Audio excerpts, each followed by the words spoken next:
Today we're breaking down the exact Sunday system I use to plan my week. It's actually the same routine that helped me 3x my outputs and stop turning my Mondays into a mess. And if you're a solopreneur juggling too much and starting your week scattered, this is for you. Most people roll into Monday hoping that they'll be productive, maybe plan out a few tasks, set out some vague goals like post more, be more consistent, then wonder why they're constantly reacting, scattered, or burnt out by Wednesday. Most to-do lists are just anxiety disguised as planning. The real thing that you need is a weekly focus system that's built on strategy, not just vibe. I'll show you exactly how I run my weekly focus system, a 5-step system I use every single week to stay focused, sharp, and not get burnt out. I'm Elabeh and I've built execution systems for Fortune 500 tech giants, and now I help solopreneurs do the same thing without the corporate fluff. So let's move on to the first one, being from a goal to a game plan. So this is where you want to break it down.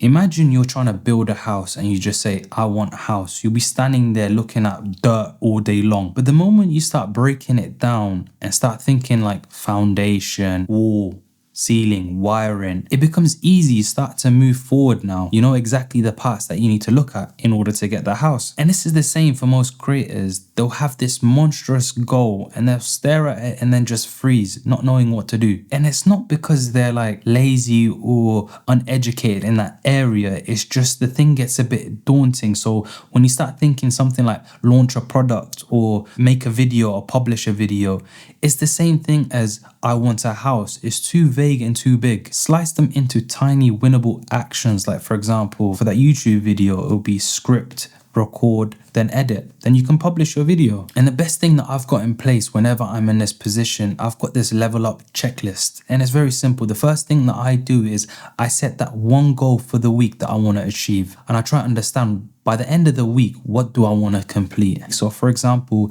if you're a YouTuber, publish my video. If you're a freelancer, finish my client's project off. Make sure you pick that one thing throughout the week, which is that theme. And now you pick that thing that you want to try get completed by the end of the week. The second thing that you want to do is you want to ask yourself, what needs to exist before this main goal is complete? So you want to brain dump every small micro action, and you don't want it to be a verb. It's not small enough. So for example, if you're trying to launch a digital product, you want to say stuff like outline the product of what it is. Second thing, write the page copy, so the sales page copy. The third thing, set up Gumroad. Fourth thing, set out some tweets or something to actually promote the product. And that's it. By the end of the week, you've completed and released your digital product. So the third thing that you want to do is you want to sequence it like it's a game. So when you're jotting these tasks down, you need to understand in chronological order. I cannot move to the next level until task A is done. So for example, can you edit a video before you even recorded it? Or launched a product before you even built it in the first place? It doesn't make sense. So by you doing this, it defines a clear path on how to get there. And the fourth thing that you want to do is you want to have a specific workspace where you're listing all of these tasks, because when you start checking each one out, there's this dopamine that hits in. You start gonna feel like, I want to move on to the next one. The more you see progress, it's like the more you want to keep going forward. We're just tricking our brains each and every single time. And the way to look at it is whenever some sort of distraction hits midweek, this list here is your anchor. It's the thing that's going to be pulling you back in and saying, no, what are you doing? And understand, without this, the rest of your system will collapse, because all of this is a psychological fuel that actually gets you to get your work done. Now you've actually seen how to break these tasks into biteable actions. But in the first place, what should have been the main theme of the week? This then moves us on to number 2, the weekly North Star. Here, you want to be setting that one main goal. You want to make the outcome the main theme of the week. And it has to feel like if that one thing gets done, everything else feel like it's a bonus. So that's not 5 goals, it's literally just one main theme goal of the week. Think of your week like archery practice. Now imagine walking to the field and you start seeing 10 different targets. Every time you're taking your shots, you're more time gonna miss.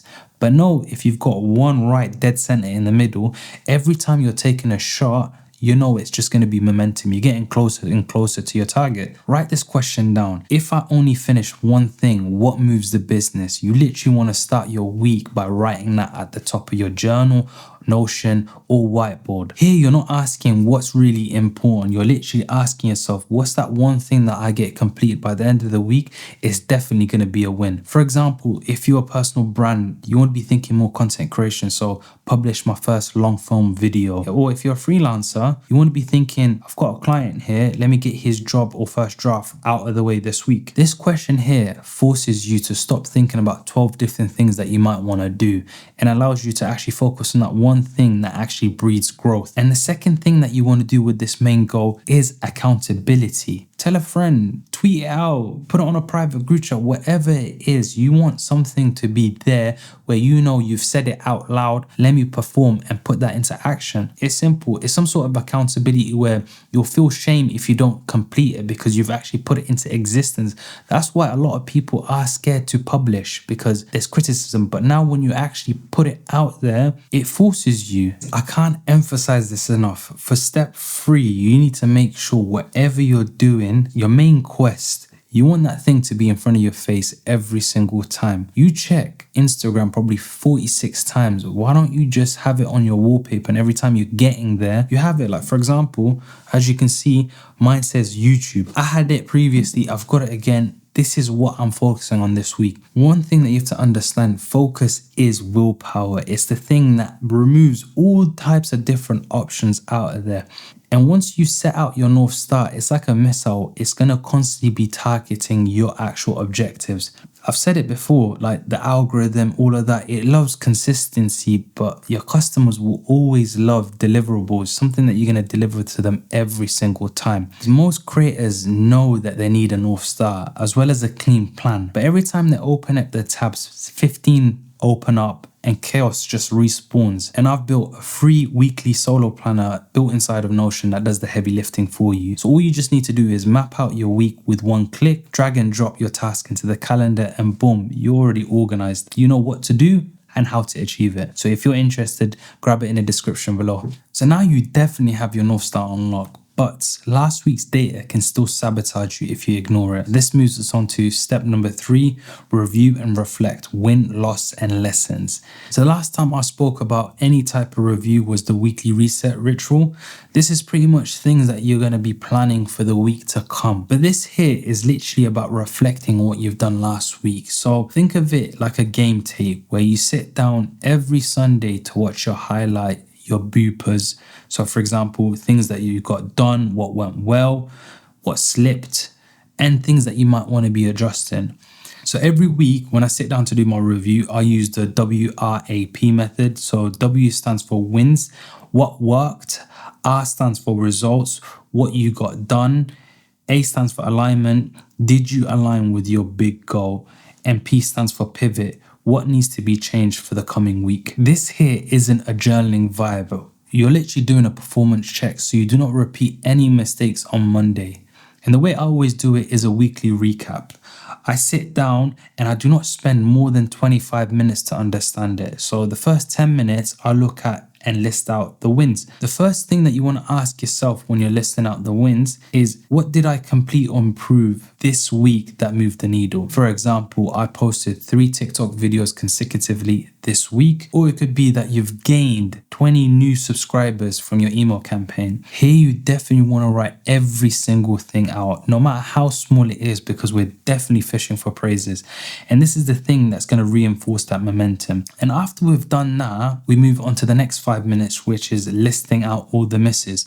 So you want to ask yourself, what did I plan that didn't happen? So for example, you might have skipped your newsletter, or it could be you didn't film your YouTube video because you probably didn't even script. So when you're writing out your misses, you do not want to sugarcoat it, nor do you want to dwell in it too much, because right now all we're trying to do is collect data and not guilt. And understand you're not failing. Right now all we're trying to do is debug and understand how can we improve these misses. So the next 5 minutes is mainly about alignment. I ask myself, did I move towards my big picture? So examples of reflections could be, I did a lot of admin work, but nothing that built my business. or it could be I spent too much time working on my client work and had no time working on my actual product. This pretty much stops random hustle. It lets you basically zoom out to see if your energy matched your mission. And even if it didn't, it's good because now you understand what to change, which then moves us on to the next 5-minute pivot, where I end up choosing one pivot for the week. This is the most important part to ask yourself. You want to see what is that single thing that you can change and improve for next week that's going to make the biggest difference. So for that example that I used earlier about missing a YouTube video because you didn't script, say that script was scheduled to be done on Friday, now push it to Wednesday, make it a bit earlier to see that if you do this change, would that cause you to actually make your YouTube video? Or if you felt burnt out by Thursday, with that flight block hours that I spoke about on another video, you can shorten it from 90 minutes to 45 minutes so you don't get burnt out. And you just want to make sure you choose one pivot. This is because so it can become actionable and you can actually like record the feedback of last week to next week. That's the thing with feedback loops. It allows our week to be iterations rather than reruns. Like if you skip one of these reviews, you're going to be doing things that you never planned in doing, or you're going to be running into mistakes that you already had from last week. So now you've logged your lessons, but you probably need to bolt those tasks into your calendar so your life doesn't hijack them, which moves us on to step number 4, calendar block. You need to understand if you do not schedule something in, it is actually fictional. It does not exist. So time blocking is the thing that will fix this. Now you're not just saying what you're going to do, you're actually making the commitments of when you're going to do it. So your calendar becomes the contract to your task. And the thing that I always end up using is the time Tetris. So what I end up doing is I drag every single micro task into a calendar system. So it could be Google Calendar or Notion. Collect all the tasks that you've done it in step 1 and put them in time slots of when you're going to complete each one. So for example, your time Tetris calendar could be on Monday 10 to 12, film your YouTube video. On Tuesday 2 to 3 p.m, design your Instagram carousels. And then on Friday 4 p.m, you're going to wrap up your client's revisions and get his product draft to him. And it's not enough to say, I'll do it this week. You have to actually block it in, otherwise it will never happen. And the thing is, your calendar actually becomes your production line and not some sort of dream board where you hope things will happen. One thing that you want to do on your calendar, whenever you're setting things in, you want to leave 15 minutes of buffer.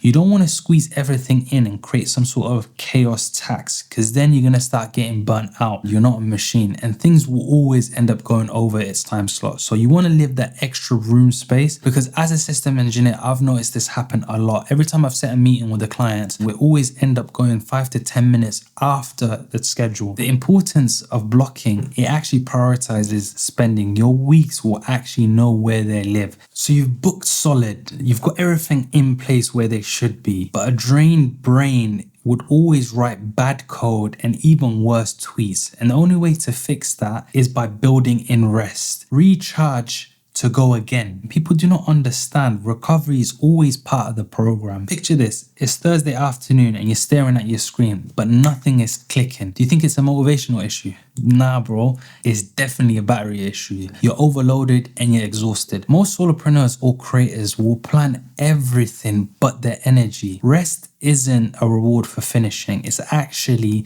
the fuel to even starting in the first place. And the only way that you can do that is by creating pit stops. For example, you want to hard block at least one evening or half a day. Protect your peace the same way that you're going to protect your deadlines. Like for example, you can have a chill Sunday where no work is done, you go on a walk and it's strictly family time. Or you can have a Thursday hike where you go offline, get some sunlight and just reset your focus. Write in your calendar exactly what day and when it's going to happen. If it's not scheduled, it will not happen. Another thing that you want to do is insert micro breaks. Even the highest performers cannot consistently deep work. Break is not a weakness, it's the thing that sustains the deep work in the first place. Like for example, you could use the Pomodoro 50 to 10, so have 50 minutes of deep work and 10 minutes go stretch. Another thing that you can use is kettle cues. So every time you're making yourself tea. Long it out another 5 to 10 minutes of making your tea just to have that rest. The goal here isn't to grind 6 hours, it's actually to stay sharp for at least half. So 3 hours of staying sharp compared to 6 hours of being tired, of course you're going to produce way more work, and plus the quality of the work when you're sharp